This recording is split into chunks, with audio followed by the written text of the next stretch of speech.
Hello, I'm excited you found your way here. I'm your host, Ashley Rennick, and you're listening to Waldorfy.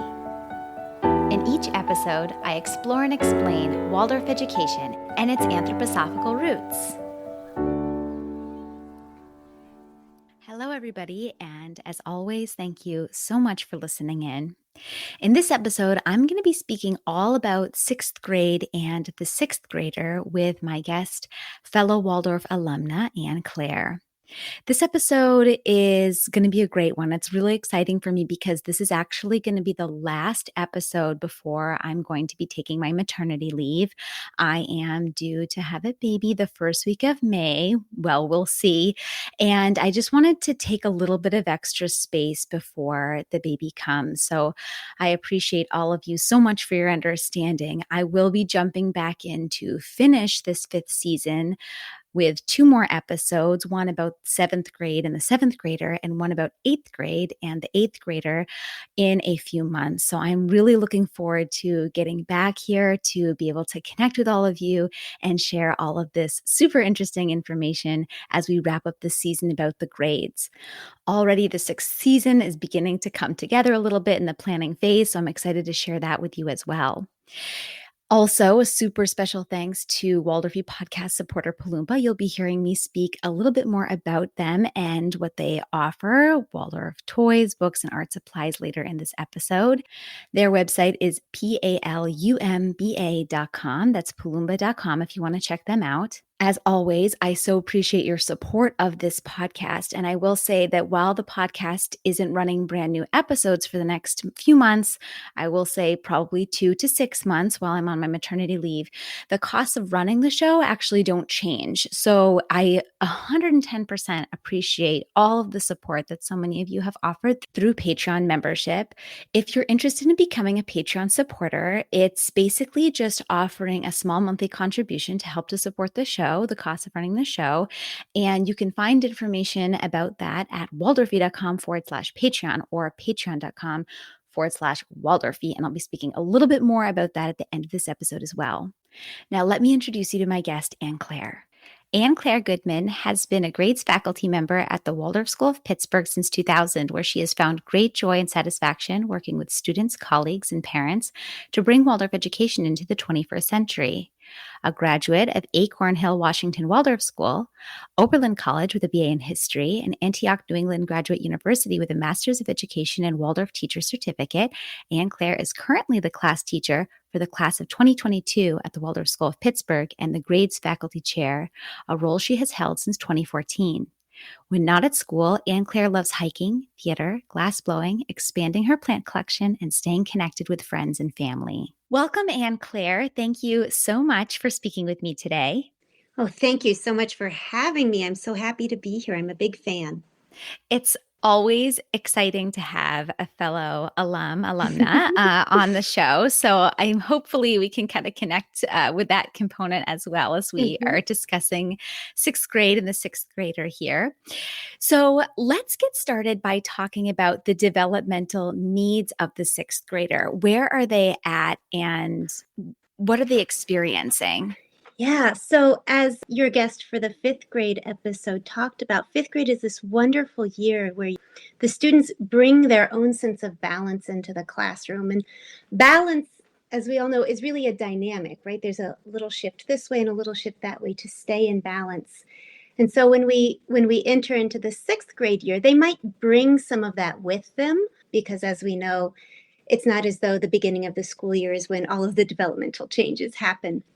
But what we do know about the sixth grader is that at some point during that year, they are most likely, if they are on this balance board, they're probably going to shift their weight too far in one direction, and it's going to become a far greater dynamic that they are having to navigate. And so what that looks like is, and of course each student has their own journey through this experience, but what that will look like for some students is that there's heightened anxiety, that there's incredible confidence, that the intrigue with the outer world, meaning the world outside of their family and their school, becomes incredibly great. temptations for makeup or for clothing or for pop culture become greater and greater. And temptation does not always mean a negative thing. It means an interest in the world that's outside of what they have been comfortable with previously. This is also this age where they are really becoming themselves. So previously, they would have really been strongly tied to their heredity, to their family stream. But as they come into the sixth grade year, they're really more interested in finding their own pathway. And so their ties, their comfort level, their inclusivity with their family or with important adults in their lives becomes less and less. And they're more and more interested in their peers. And their peers become the guiding force in their lives. And so, whereas before, a teacher or a parent may have been able to have a strong ego presence, a strong authority with the student. Now the student is going to push back and say, "No, that's not how they do it in that house," or "No, that's not what I want. You're not the boss of me," which is a common thing to hear younger children say, but the older they get, the stronger and the firmer their voices get, which means that they are harder and harder to be the authority over. They become really this individual who has their own sense of power and their own sense of need, and less likely to follow the adults in their lives, and more likely to follow the people they admire, being their peers, and also people they don't know, people that they might be aware of, whether it's a musician or a movie star, people that they really admire but don't know a whole lot about. This age is also one where it's really this cooling relationship to the adults in their lives, which makes the adults in their lives feel a little unmoored, feel like they are not necessarily in control, if I can say. And we are not in control at this time. So you have to feel, as the adults, that you are grounded, because it's very easy to be swayed by the emotions of this age. And I will say that this is the beginning. This is not a one and done experience, whereas like the 9-year change, you go through that and then there's a settling. The sixth grader goes through this, and it just is going to continue in a different way after they have gone through this. I feel like that might be a little intimidating for parents I know. of the I'm 12-year-old to realizing hear. that. I'm realizing that. And I guess what I want to say is that these are still your children. I say all of this. This is my favorite age to teach. This is because they are also so capable, and they're so inspiring, and they are so interested in the world. So when I say all of these things, it also is balanced with this sense that they are really ready to roll up their sleeves and learn. And so you can push them and you can guide them and you can share with them mysteries of the universe, and they are thirsty for it. And it's really quite magical. Yeah, I don't want it to sound, I know it can be scary, and I guess maybe that's a harsh way to start this podcast, but it's not scary. It's just we get to stay grounded through this as they push into this new phase of life. Right. And of course, anybody listening who, I mean, you and I attended a Waldorf school, and Yeah. now you're a teacher and have a understanding of this 12-year change, which isn't quite the bubble that the 9-year change is kind of what we're getting into here.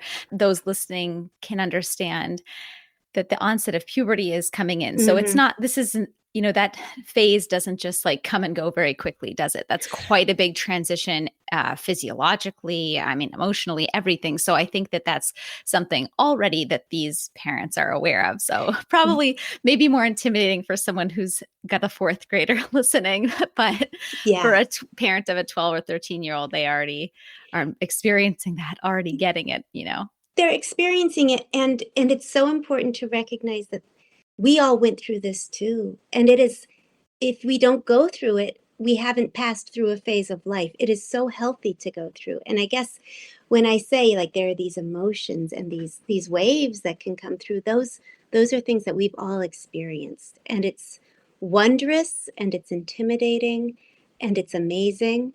And it really provides the student this sense of They might feel a little off kilter, but they will come through it, and it will be really good. I guess that's what I can say. Yes. So I had been planning to ask you right away because I already remember some of them and I'm getting excited to talk about them, the blocks of the sixth grade year. But I'm feeling like we should talk about the 12-year change a little bit more before we get into that, because the blocks within that year supporting that experience of the 12-year-old and 11, 12-year-old, I guess they're usually turning 12 within the sixth grade. So can we speak a little bit more about that and Yeah. how, I mean, you just described that this 12-year change is not like a little bubble. It's not as, it's beginning of a change that's not really ending and kind of coming through at the other side as simply or clearly, I guess, as that Mm, 9-year change we've talked mhm. about on the podcast before. So I don't know if you could speak a little bit more about that. Yes. So just as the 9-year change happened during the third into fourth grade year, this is really this 12-year crisis that happens for students, and it can happen in sixth grade and it can trail into seventh grade as well. And we call it a crisis. It is a change. A crisis is really just a sifting through of what is essential, and what comes through at the end of it is what the students need to keep with them. And so it has an inner quality and an outer quality to it. I spoke about maybe students having some anxiety, but also the other shift of that is this great sense of confidence, and that they are interested in the outer world. And part of that is because what is going on within them is that they are trying to figure out who they are, that they have been living in a protective sheath of their family and of their school community. And now they are seeing, just as in the third grade experience, they start to see the cracks of that. But in the sixth grade one, they start to see the cracks of that while also going through hormonal changes.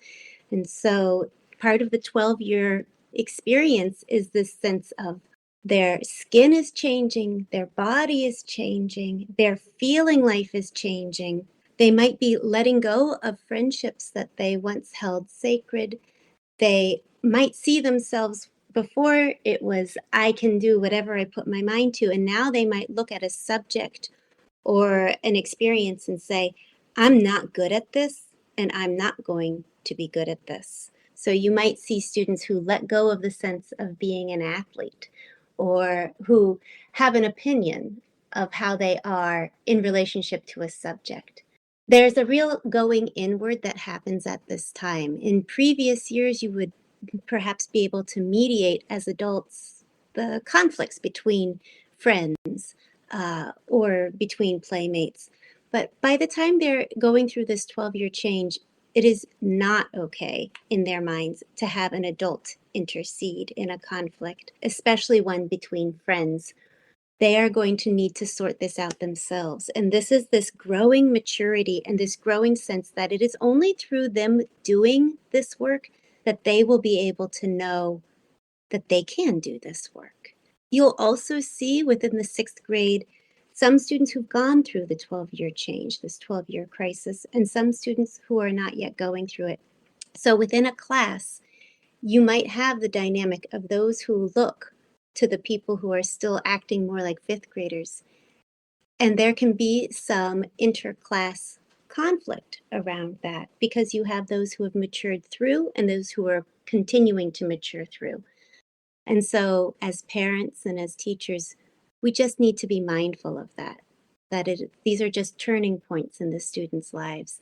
That they will come through, but those who seem younger can sometimes feel left behind by those who seem older. Those who seem older, who have more interest in the world and less interest in what was previously their point of connection.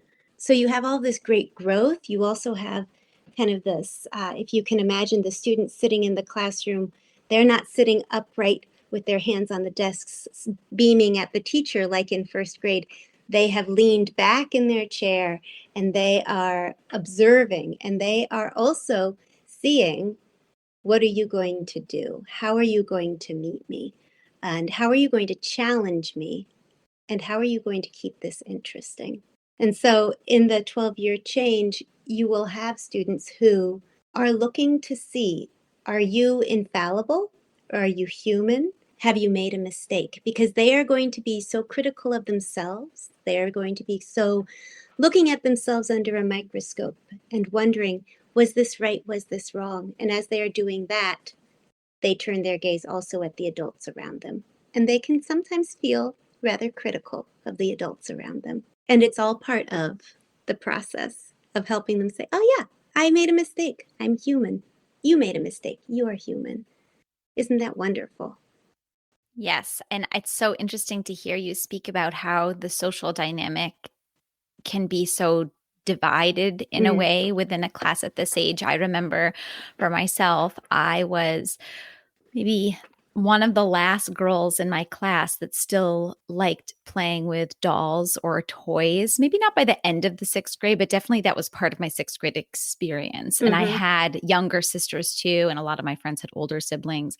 And I think that's really started to shift and change from the fifth grade to the sixth grade, that playing with toys or imaginary games and scenarios on the playground to playing um, like kickball or something Mm-hmm. and playing games with the boys and girls are coming back together a little Mm-hmm. more and playing or socializing a little more together. And that was, I felt very behind in that transition. So it's interesting to hear you say how that can be common within a class. So let's talk about the blocks in the sixth grade. So, what are the blocks that come up in the sixth grade curriculum traditionally, and how do they support this changing 12-year-old? Yes. So I always start anytime I'm thinking about what each grade needs is really what is, we ask, what is the gesture of the student at this age? So if they're going through this turmoil, what is the content that we give them that grounds them and that pushes them? And I love the sixth grade curriculum because it is just another example of how well Waldorf education does this. In fifth grade, they started looking at the plants. They had their science block of botany, or sometimes two blocks of botany. And in sixth grade, we come back and you've studied the plants, and now we're going to study the things that even the plants rest upon. And so we're going to look at geology and look at the bones of the earth, if you will, and thinking about how that upon which we tread, which we take for granted, that we don't really know about through our regular observations, how that supports us, how we use that, how we utilize that. So it's talking about first the geology of your region. So I'm in Western Pennsylvania, and we are very much a sedimentary rock region. And what does that mean? What does it mean to have sedimentary rock? What does it mean to settle? And then helping them through the different types of rocks and understanding how they form and the longevity of geology. So whereas in fifth grade, the life cycle of a plant that they may have talked about could be a few days if we're talking about mushrooms, or it could be several hundred years if we're talking about trees. But in geology, you give them this sense of time has a different quality. And the students breathe differently as they think about the quality of time and how long an eon is for a rock. When I hold a rock, this rock could be several thousand years old and still be considered young. And so they just see themselves in relationship to that. The sixth grader can make everything a little bit about themselves. And so by pushing them out and giving them this sense of the longevity of time, you bring them out of themselves. Countered with that, you take them as far away from the earth as possible and you teach about astronomy and give them a sense of the stars and how to guide themselves by the stars, how to understand our planet's relationship within the stars. But again, giving them this sense of the passage of time as well as the passage of space, how we are very important, but we are both very small and very integrated when it comes into the great expanse of the universe. These two science blocks really are beautiful bookends for the sixth grade experience, where they are powerful in that they stand upon the earth, but they are also so small in relationship to the great expanse of the universe. You teach these, or we teach these, through really experiences, getting, not just talking about it, but giving them the actual rocks to touch and to feel and to draw. And when it comes to astronomy, really looking at the sky, looking at the moon for a full cycle, understanding how the passage of time impacts the universe, and it just as it impacts the rocks. I would say another really important sixth grade block would be physics. This is the first week. Many Waldorf schools call this the first science block, because while we have been doing sciences and engaged with science since early childhood, through nature walks, through nature stories, through form drawing experiences, and through simply observing, those are all incredible foundations for what comes about with physics. And when we get to the physics block, we present through the phenomenological process. That's a great, fun tongue twister of a word, but really what it is this sense that you present the phenomena, you present the experience, and then out of that, the students draw the lessons, the lawfulness, the qualities of the experience, and have a deeper understanding of what it means. So in some educations, you present the hypothesis first. You express this is what you're going to experience. That we're going to test it, and if we don't experience it, something might have been amiss with our test, or we may have had the wrong hypothesis. In Waldorf education, we go about it in a different way. We go about it in a way that validates the student's experience, and out of that experience, we draw the lessons, because they have been experiencing nature, they've been experiencing science this entire time, their whole lives, and they've already learned so much through that. And so through the physics lessons, you might say, go into a darkened room, and with a flashlight, have a student hold a flashlight, and you might bang two erasers together, and the dust particles fly, and the flashlight hits the dust particles. And the students see that, and we come out of the darkened room, and from that, they will be able to understand, and through class conversations, draw the lawfulness around that. You can show light into darkness, but unless it has a substance upon which to reflect, you will not see that light. And then you ask the students, where else have you experienced this in your life? How else have you experienced this in your life? And depending on the mood of your class, you can also ask them the question, why does this matter? So you're engaging them through that to make them really think and draw forth, connecting these experiences with their own life. Yes. And to jump in here very quickly, Yeah. I have said once before on the podcast about this Waldorf alumna who I have met. She's younger than I am. She's just graduating, I think, with her undergraduate degree. But she was telling me exactly how you just described science is being presented. She went into, I'm forgetting what, under the umbrella of chemistry. Her major is in college now, but she was saying how she has observed how that base for her set her up for just thinking outside the box and a line of inquiry in everything that's not just assumption automatically on the law, because that wasn't presented first. Does that make sense? And Yeah. so she just feels within all of her classes, she had this leg up in this way of her approach to thinking about a question or thinking about looking at the way something worked. And I always thought that was so interesting. And just hearing you describe it kind of filled out exactly what she Yeah. said. Yes, that is wonderful. That is wonderful, because what we don't want is for the students to say, I didn't experience that, therefore I am wrong. We want them to feel valid in their experiences and then curious. One of the best things I've had happen during these physics experiences is if something doesn't go quite, quote, right, I can turn it back to the class and say, well, what should we do? Do you want to see something differently? How could we modify this? And they get engaged and like, well, what if we did this? And then what if we added this element, and we do it? And there's just a palpable quality living in the class of what could happen next? We are experimenting, and it's really exciting. I'm glad to hear that that's her experience as well. Yes, and just listening to the way that you're asking for participation in that experiment as well, that sounds like something that would be very engaging for this child going through the 12-year change where they're outside of sciences, Yeah. not wanting to listen to the guidance of adults in their lives. And then you're asking them, as almost like an equal participant in that experiment, what do you think we could do, Yes. and that must be so helpful to them going through this 12-year change in the sixth grade year. Yeah, you want them to, exactly. You want them to feel like they have ownership. So many things don't feel in control for them. Their bodies are changing, everything is changing around them.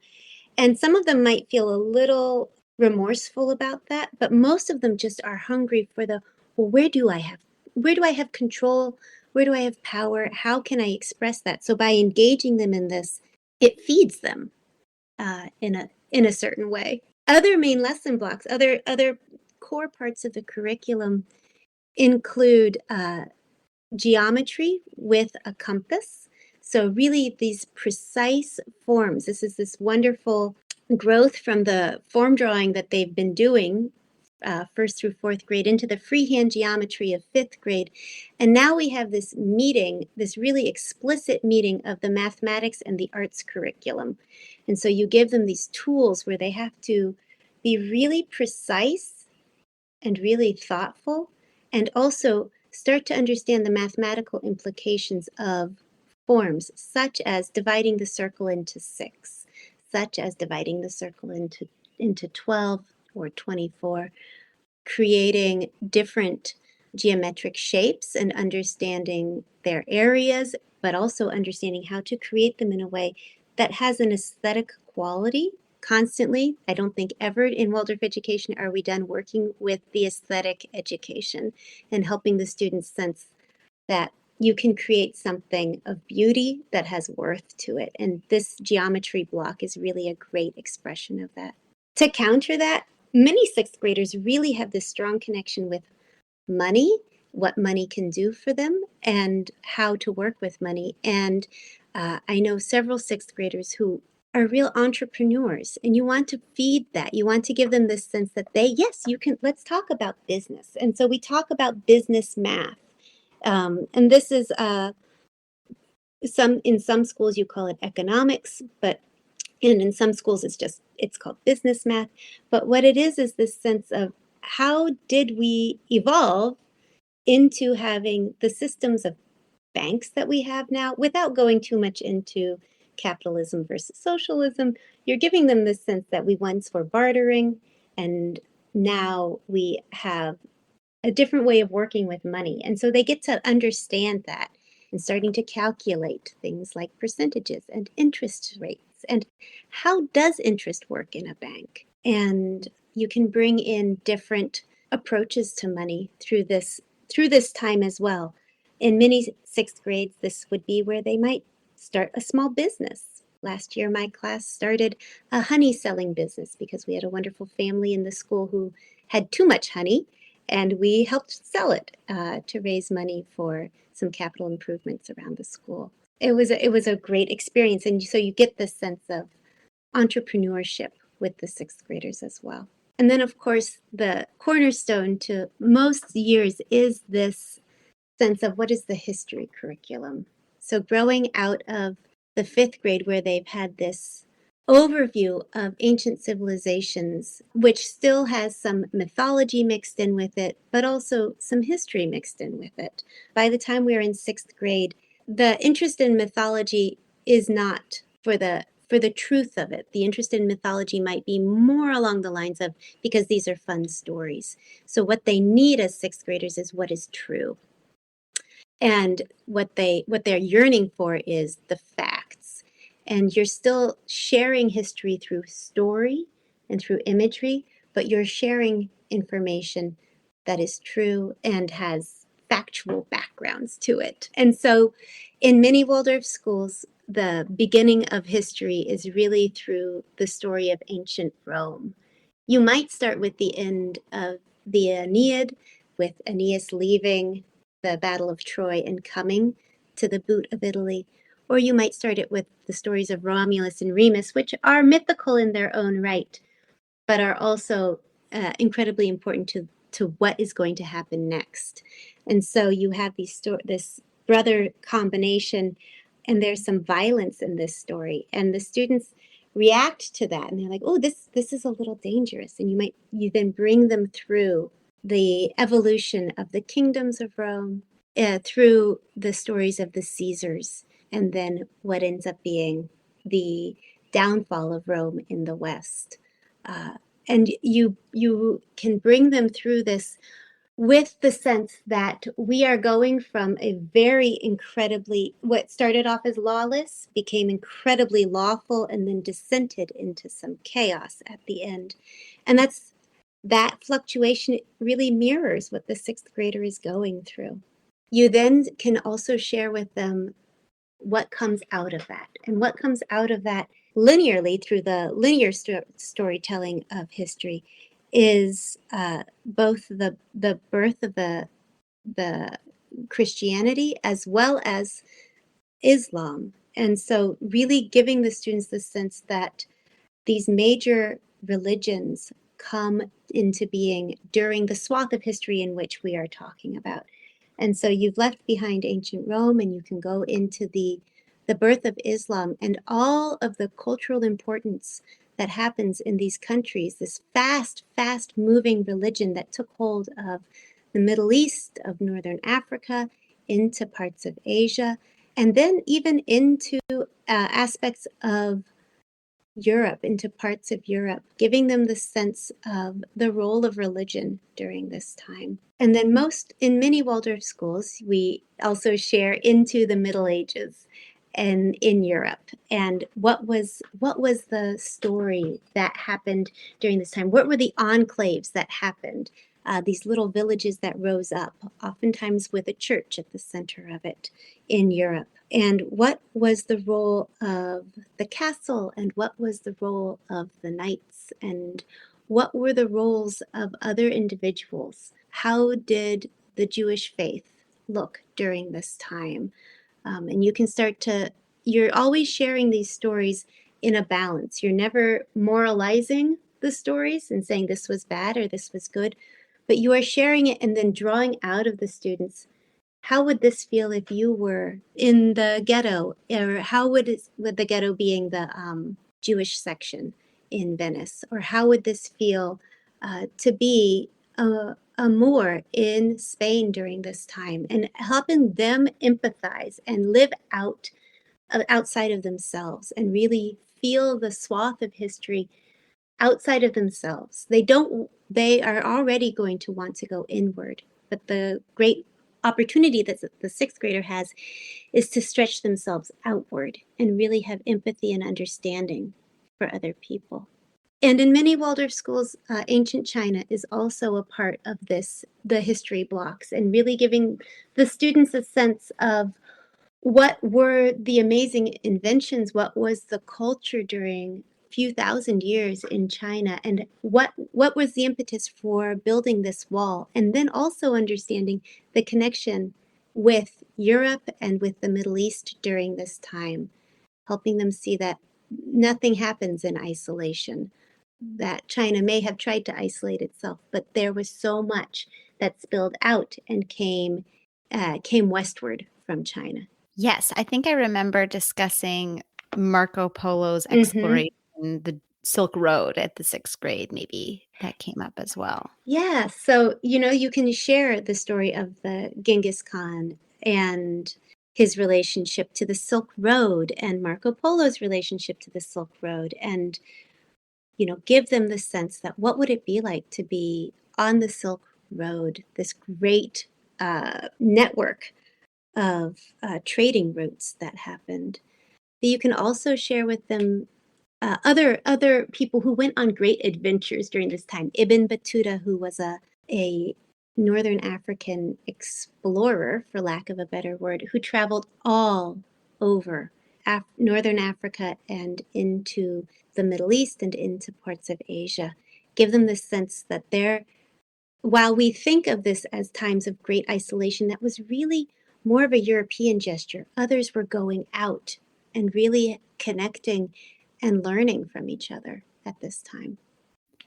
Yeah, it's super cool to hear you talk about a more globalized view of this period of history. In my memory, and I don't know, maybe you can speak to your memory as well, this sixth grade time was transitioning from myths in the Greeks of the end towards the end of fifth grade into Rome and then the Dark Ages is what stands out for me the most for the sixth grade history blocks. But the way that it can transition into talking about Islam at that time and the Middle East, and that is such a nice transition point, right? And Mm-hmm. it's just interesting to hear you talk about a more broad, globalized view and how that can expand and how you can get into these different stories in different areas of the world at this time, and how the sixth grader has this ability to expand and you're saying, reach and understand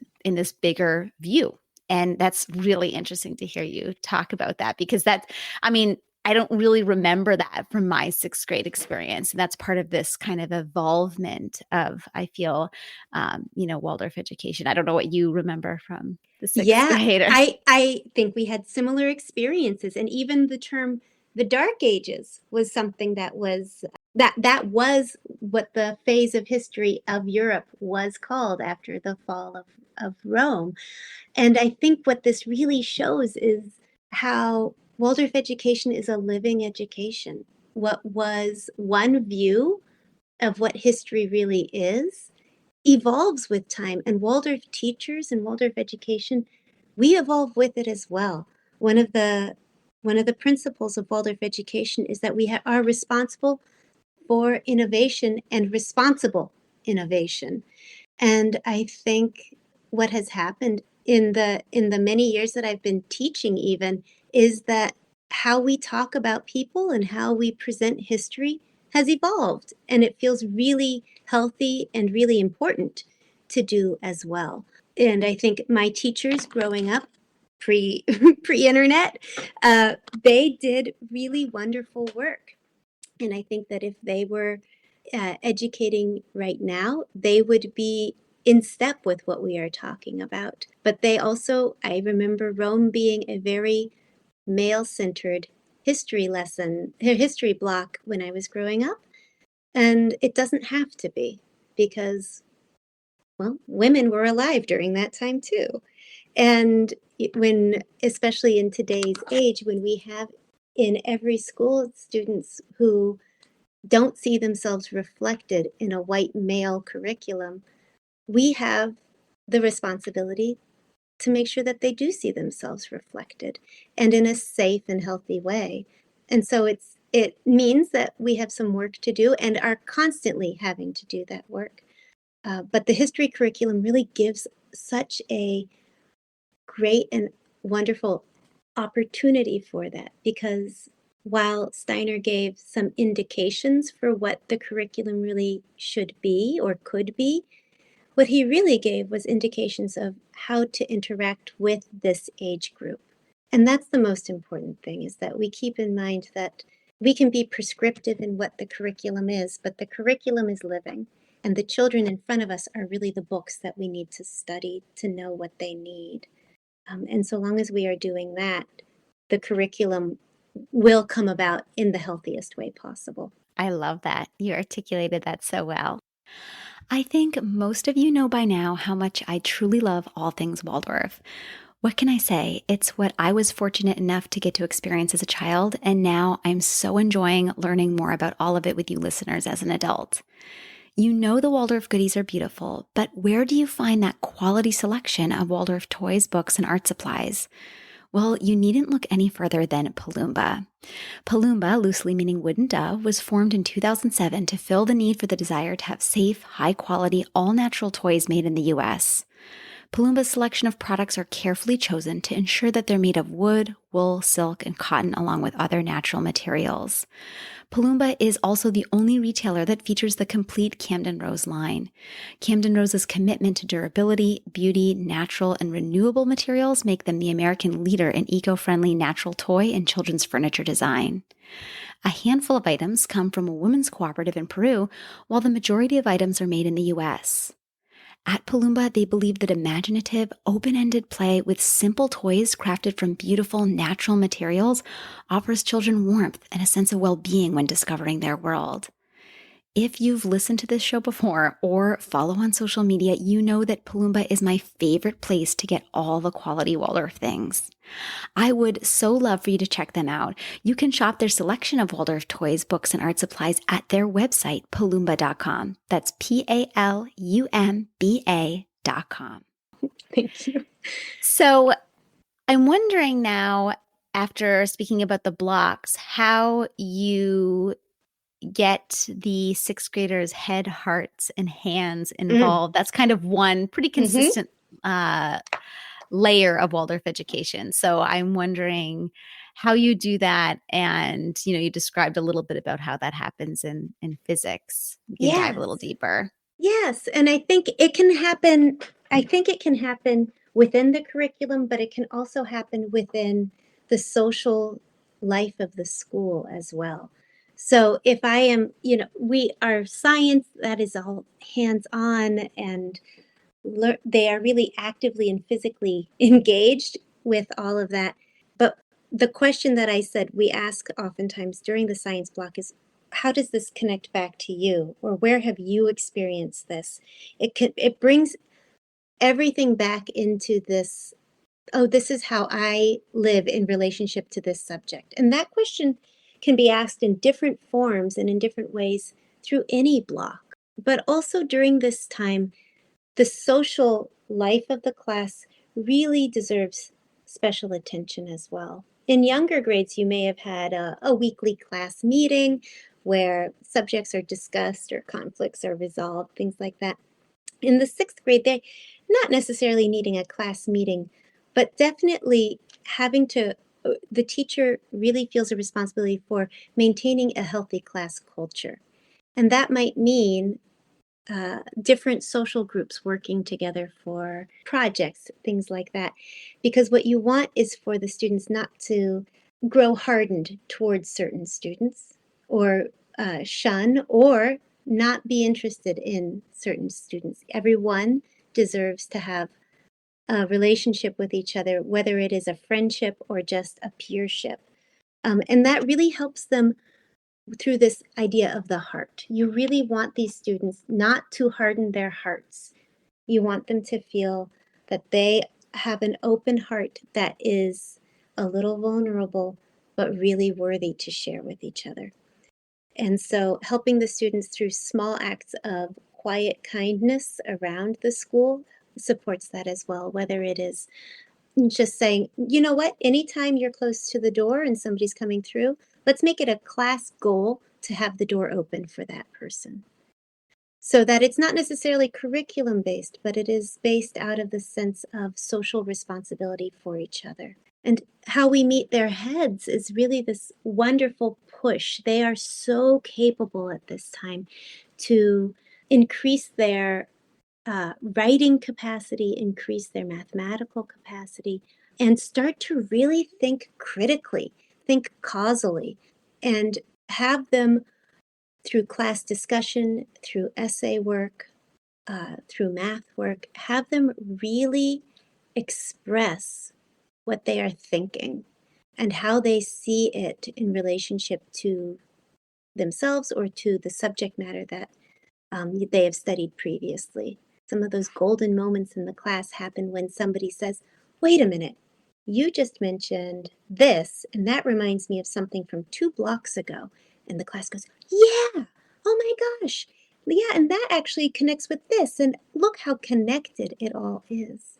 And so those are just a little few options for these head, heart, and hands that lives really strongly in the sixth grade curriculum. But I think the head and the hands come really easily, oftentimes, it's really making sure that you are still connecting with the heart at this age that makes a difference. Helping them see themselves in relationship to others and helping them really see that they are important and responsible members of their communities.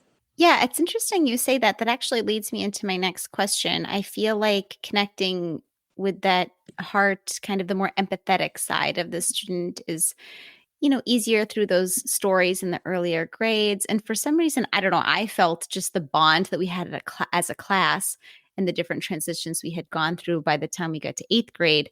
I felt a lot of empathy. My husband and I have told peers, and I don't know how common this is in other classes and other schools, that when you've been with the same kids in a small class year after year after year, we just didn't really feel, especially in those later grades, there really wasn't there not that we saw or experienced or at all participated in like traditional bullying. Not that there Mm-hmm. isn't bullying, and there's bullying everywhere with all kids, but we just, compared to what our peers experienced in other schools, we just feel it seems so much less. And we think maybe it's because you're with the same group for so long, you just can't do that to someone you know so well year after year. And I feel also participate in those and the other students' successes through the years as well, and their moments of where they shine, in that class play or in that Mm-hmm. they've discovered this thing during that one block and everyone was excited for them. So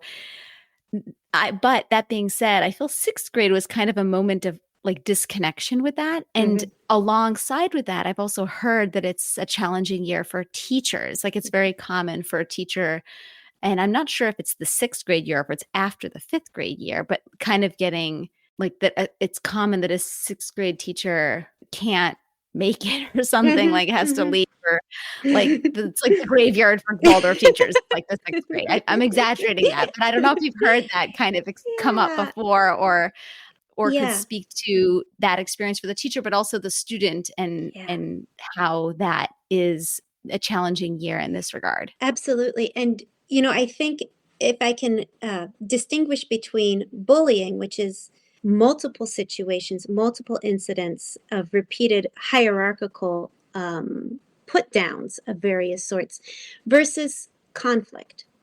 And it's really important. The students have to learn how to work through conflict. And that will happen. It happens at every age. But the older they get, the more attuned they become at working through conflict or at becoming embedded in conflict. And so that's some of the work that we do regularly. That's some of like the hygienic work of teachers, is to help students work through conflict. What happens that becomes really difficult is when the students look at the teacher and the teacher looks at the students, and that is where the conflict lies. And so when I don't know that I've experienced it always in sixth grade, but I'm currently teaching seventh grade. And I have experienced in the 3 times that I've taught seventh grade that seventh grade is a difficult year because the students are looking to see for they're looking for conflict. They are interested in it. In sixth grade, the students are still kind of raw and confused. And the turning point that often happens during this year is the loving relationship that they had with their teacher. If they were with their teacher from first grade, this teacher was on a pedestal for a while and then has come to earth. And then in sixth grade, they're like a little bit in the earth now. It's not even it becomes a harder and harder relationship, and it really speaks to the teacher needing to evolve with their students, becoming more and more grounded and able to work through that conflict. In our school, we look at the first through fifth grade time, and we consider that one loop.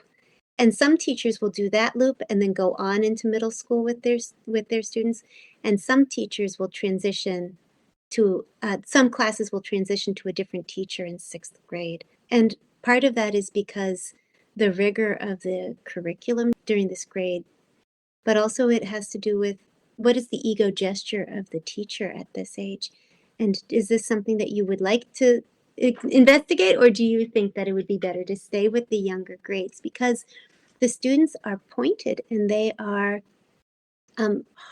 going through their own issues, and it is easy for the teacher to take those issues on as well. But it all comes down to, how are we working through conflict together? And how are we transforming it and helping ourselves transform as well? Yeah, that's interesting to hear. And also you define, I guess, the difference there between bullying and conflict, Mm-hmm. and learning to work through conflict and how important that is. And how helpful I can imagine a teacher can be in these scenarios, because they know the students so well. I mean, even if you're now in sixth or seventh grade, you've also had these students, even if you came in at fifth grade, 1 year, Yeah. 2 years. So that can be, so helpful in helping these students. You have such a connection with them. Yes, and it's not to forget that teachers are still meditating on their class. We are holding them in our mind's eye and in our hearts in the evening.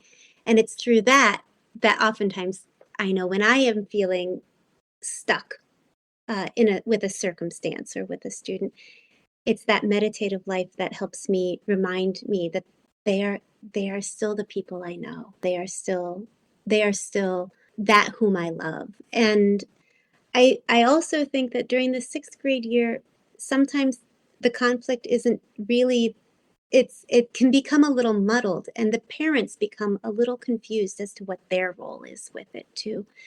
And because everyone's emotions are raw at this time, when you have these strong feelings from the sixth grader um, about an unfairness, the parent can sometimes not be sure, do I intercede or do I let them solve it themselves? And I feel for the parents during this time, because they want what's best for their child, and what their child wants might not be what the parent feels is what's best for them. It can be, between these moments of good and calm, there can be these really hard times that are challenges, usually relating back to conflict. And speaking of hard times, I have another question for you, which has not been addressed yet this season. And I feel like now may be a good time to discuss it, especially with another Waldorf alum. When compared with when we were in Waldorf school, the media situation Oh, is completely different, and also so new, even for us as adults. So, I mean, traditionally, uh, media and screen time, it wasn't like a rule or something, within a Waldorf school, like your kids can't watch TV or something, but it definitely was, discussed in class meetings and a topic of, discussion and education. How is this working for our children, benefiting our children? And when I was, in Waldorf school a long, long time ago, mostly we didn't really watch TV, which was kind of the only media right. accessible to us.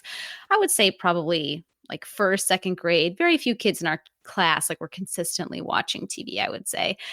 And now with devices, handheld devices, I mean, it just feels like the world in general, all the kids have devices, even like Hmm. in their hands as young as like 2. So this is Hmm. kind of, I feel, set Waldorf education and the Waldorf approach apart. And I'm just wondering, this is now an age where you mentioned at the beginning of this episode, these sixth graders, 12-year-olds are having such a looking outward, right, beyond themselves, beyond the class, beyond their parents. And how is that? How do you see that appropriately being introduced? Media, screen time, even social media? Because Hmm. I have in our community, I just have a 2-year-old, and I feel completely clueless on this still. Because to us, it's just so easy. Like, he's never had a screen, so it's like he Right. doesn't know, you know what I mean? But by Yeah. the time you get to even younger than sixth grade, really 10, 11, 12, some of the kids have this and some of the kids have social Hmm. media. Like, how do you address that as a teacher? And how do you, what would be your advice to parents, basically? Oh, well, So and hard. well, I mean, I could, so I, and recognizing that, at least here in Pittsburgh, we have spent as a school a portion of the year on the computer. And so, because we were in distance learning for some of this school year, which means that first grade and up are Zooming into classes. Uh, And so it's a great question. And what I think helps me and grounds me with this is the reminder of going back to the question, what is essential? What is really needed? And not as what is wanted, but what is really needed. And so if a sixth grader is really needing to feel connected and really needing to feel that they are in good standing with their peers, what does a parent do? Does the parent get the smartphone or keep with the track phone? It is such a good question. And I think I'm going to give a politician's answer if I can. And I'm going to say, I really empower parents to really think about what does my child need and what is going to keep them healthy and what is going to keep them safe. And it is easy for me, because I don't have a child, to say healthy and safe doesn't always mean happy, right? And so I think that it is a really difficult question, and it is a really individual question. At our school, our media policy is really for the younger grades, no media on the school night. But as children get older, we recognize that certain things, even if it's submitting a homework assignment, is going to require a screen. And so we really ask parents to think about what is going to keep your child healthy and happy, or healthy and safe, and perhaps sprinkle a little happiness on top of that as well. But I do not envy parents asking these questions now. I will say that from what my students have shared, one student very articulately said, I used to think it would be amazing to be able to be on a screen whenever I want, and now I don't want that. And I thought, oh, so maybe it was a little bit of a homeopathic remedy to, to, to have the expectation to be on the screen, and then to see that it's really just a tool. Our school also uses the cyber civics curriculum, which is wonderful, and it gives this great connection to the students of understanding what it is that we're using, so that when they do use it, it's not just it demystifies it in a way that allows them to feel like they understand it differently. And I would think that really helps them in understanding what it is that's being advertised to them, what it is that is being asked of them, and for them to feel like they have the knowledge to make good decisions themselves as well. Yes, and adding to that, what you were saying about what's essential, I feel that question is explored more in depth in the book Simplicity Parenting by Kim Mm-hmm. Jun Payne. I don't know if you read that book. I Yeah. just read it again, and that there's the whole last chapter, I think, is just that entire subject, exploring that in all different realms, really. How we speak in front of our children, and a little around media as well. And I think that, I guess, it's just not really the same. The answer won't be the same for every family and every child. And it has just been so different this year Yeah. with being going to school online. So it's just an evolving thing that we're, Yeah. trying to navigate Yeah. And with I everything think else. I think so long as parents can remember that, yes, you're going to make the right decision for your family, but your family is not in a silo. So what your family chooses will have a relationship, will have an impact on your child's peers. So just being mindful of that really helps, I think, families say, okay, we're going to do this, or when you're 13, maybe something along those lines. Great. Well, thank you so much, Anne Claire, for sharing all your expertise in this episode. This was wonderful, and thank you. I'm so grateful to have the time to talk with you, Ashley. Thank you for all that you've been doing with Waldorfy. I think it's a great, great resource. Thank you all again for listening in. Know that the web page and show notes for this episode can be found at waldorfy.com/sixth grade. A very special thanks to Waldorfy podcast supporter Palumba. You can check out their beautiful selection of Waldorf toys, books, and art supplies at palumba.com. A super special thanks to all of our generous Waldorfy Patreon supporters. My objective with this podcast has always been to provide an accessible, free resource for those interested in Waldorf education and anthroposophy, but free doesn't pay the bills. It's thanks to the help of our lovely supporters that I can keep running this show. During these next few months, while I'll be taking a maternity leave, your support via Patreon means more than ever. Although I'll be stepping back from producing episodes for a short while, the cost of running the show, the website, where the media is hosted behind the links, I won't bore you with all the details, but those costs actually won't change while new episodes aren't coming out.